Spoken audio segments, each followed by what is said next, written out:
Hey, Vortex fam. Welcome back to another episode. I decided to do back to back eps. Maybe I'll do one next week as well to kind of get pumped back into the vortex.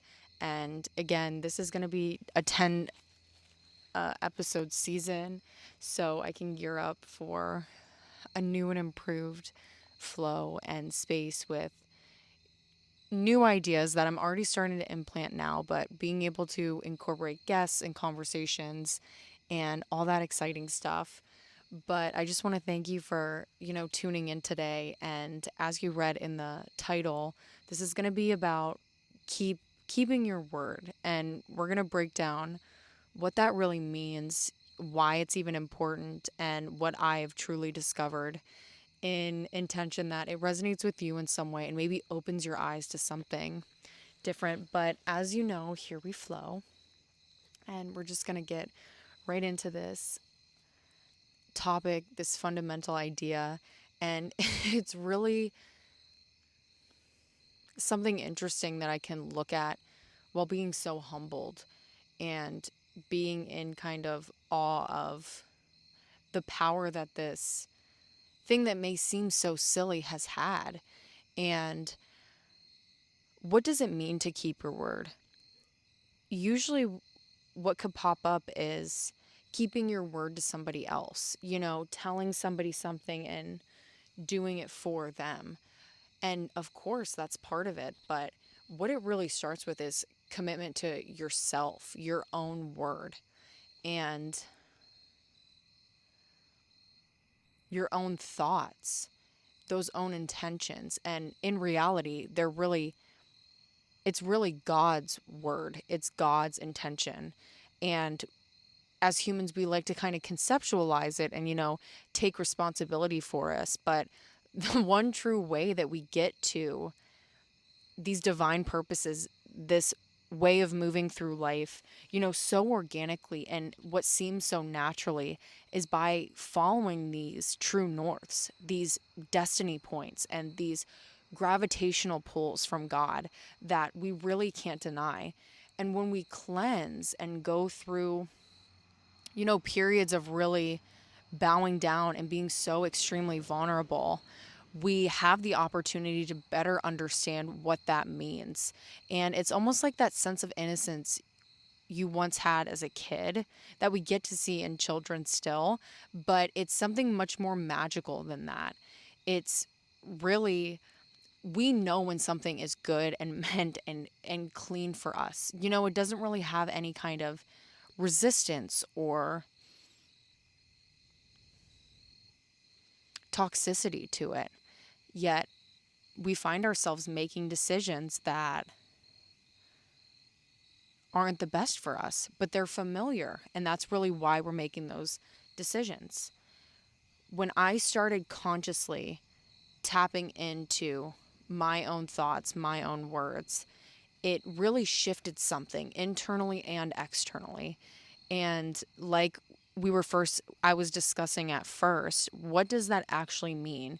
It means being committed and a respectful, honest person. There's a really powerful concept, and it's this powerful concept of synchronicities. And I don't believe that the word synchronicity is spiritual in any way. I believe that it's a very unbiased, almost like non-denominational kind of word. It's just kind of there. What is a synchronicity? It's this perfect alignment of, you can use the word stars, of circumstances. That's a better word. It's this perfect alignment of circumstances that seems to be otherworldly. And these beautiful beings that are so tuned in, synced in, live in synchronicity.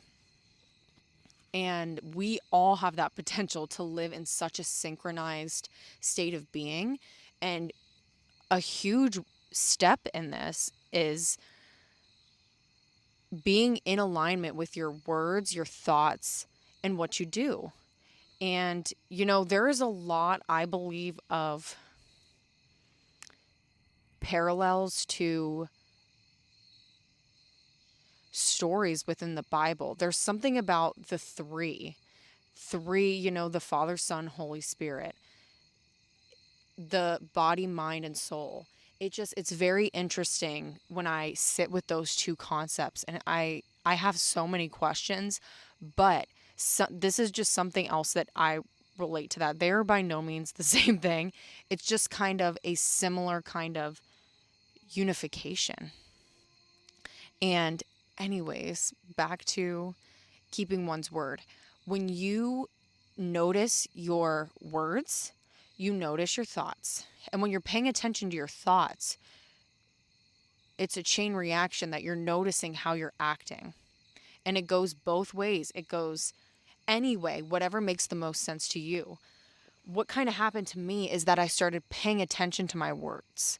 And once I started paying attention to what I was saying, I started noticing what I was doing because, actions speak louder than words. That's really kind of the trigger that got me into this, frame of reference. I got triggered by someone saying to me, actions speak louder than words. I needed to be called out. And of course, I didn't like it at the time. And it actually took me a while after that to really dive into this concept. But I was noticing what I was saying, and my actions were not syncing up with my words. And then once I started noticing, my actions, the way that I was acting out in the world, it had me questioning my thoughts. What do I actually think about, myself, my purpose, my place? And regardless, we can be above our thoughts, but we cannot escape them. It's really great to try to believe that, oh, I'm better than my thoughts. That's what I thought. And unfortunately, no, you have to clean up that mess before you can, go to the next level, step into a clearer frame of mind. And it didn't matter if I didn't like what I told myself. I'm getting up and I'm doing my practice right now. No, it doesn't matter. I told, you know, myself that I was going to do the dishes before I went to the store.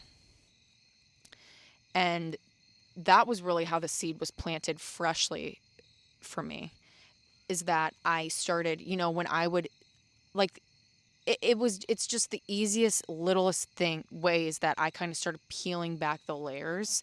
And then once you peel them back and you understand what's going on, it's kind of like you have to replant those layers, and you get to do it with a new sense of understanding. The way that it was going on is, like, I would walk in the door and I would see the dishes in the sink, and I would think to myself, oh, I'm going to do those later. And then I would not.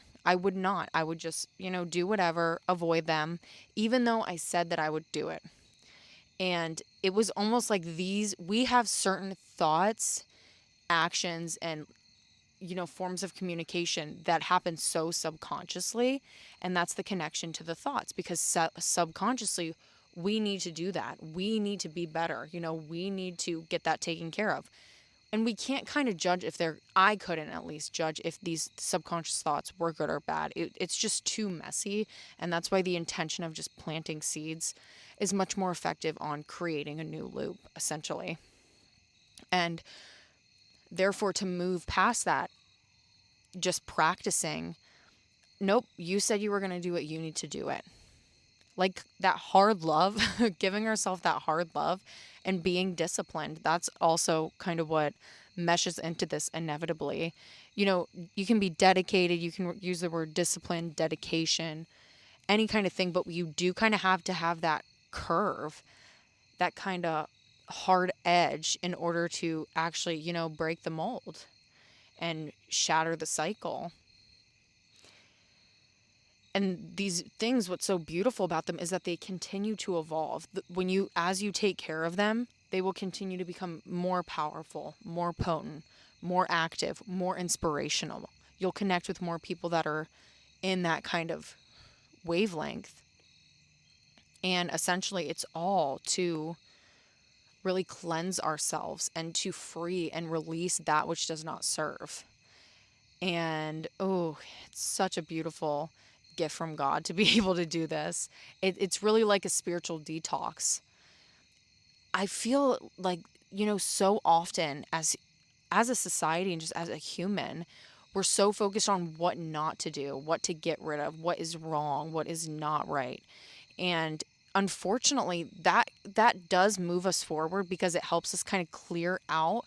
But where we really come in, where the meat and potatoes is what does work? What do we need to do to move forward? We can't, I don't believe that there's a need to spend equal time on what is wrong versus what we need to create, what can heal this, what can move us forward. That's an opinion. That is very much an opinion. I mean, pretty much all of this is. But I feel like if I would have heard, this kind of perspective on what it means to keep your word, it would change things because I was going through a very hard time when I first came into this understanding. And especially healing like people pleasing tendencies. It's not all about everybody else. Keeping your word is more about the way that it happens within you. And then you can think about it with people who are really, really close to you. You don't want to tell, your loved one thing and then never do it for them or, leave them hanging because it impacts other people as well. And that's not why we have this gift of our voice. That's not why we have these gifts to be able to conceptualize and understand and even reflect on the things that we've done, the things that we're doing, and what we're going to do next.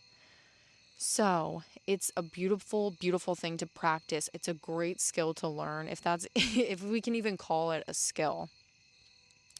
But yeah, it it turns the key in a way. You can have all these plans, all these things that you want to do, but in in all these teachings and all these spiritual teachings, in even in so many religions, what it fundamentally comes down to is that we're not in control. We are This is not our game.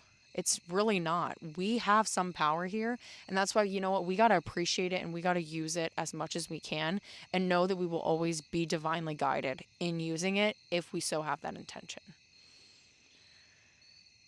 And the power of our voice and, doing the things that you say that you're going to do is so empowering. That's what I really want to leave on. It's actually such an empowering thing because you can do that, keeping your word about something and allowing that to be, your force, a part of your force at least. It really, for me, it was like a muscle. It really was like exercising a muscle, doing it over and over again. Even if I didn't want to do something, even though I wasn't feeling like I was, trusting in that tool and trusting in that what feels good isn't always what is good or what you're not supposed to do. And it's very powerful. And lastly, I want to share this quote. Oh my goodness, I forget his name. This podcaster is really, really awesome. I think it's Jay Shetty. Okay. And he used this quote and it was like, good things will feel good after, but bad things will feel good before. That has never been wrong in my life. Seriously. So I'm going to leave that that there. Shout out to all of you. Shout out to this Vortex fam. I love it here. I'm so excited to start bringing on friends and family and loved ones and just people to have these open space conversations where there really doesn't have to be any judgment and just free flowing. And yeah, what a fun time. So I'd love to hear how this kind of resonated. If you have any stories about this idea, and it really is a beautiful thing as you start getting older because you will just understand. It's a beautiful thing that comes with age and, the gift of wisdom and being able to apply it and share it. And so thank you for tuning in tonight. And Let's continue sharing the love. All right, you guys. Hopefully, I'll see you next week. You will see me next week. Maybe not on the Vortex, maybe on YouTube, but yeah, I'm tuning out. Thank you, Vortex fam.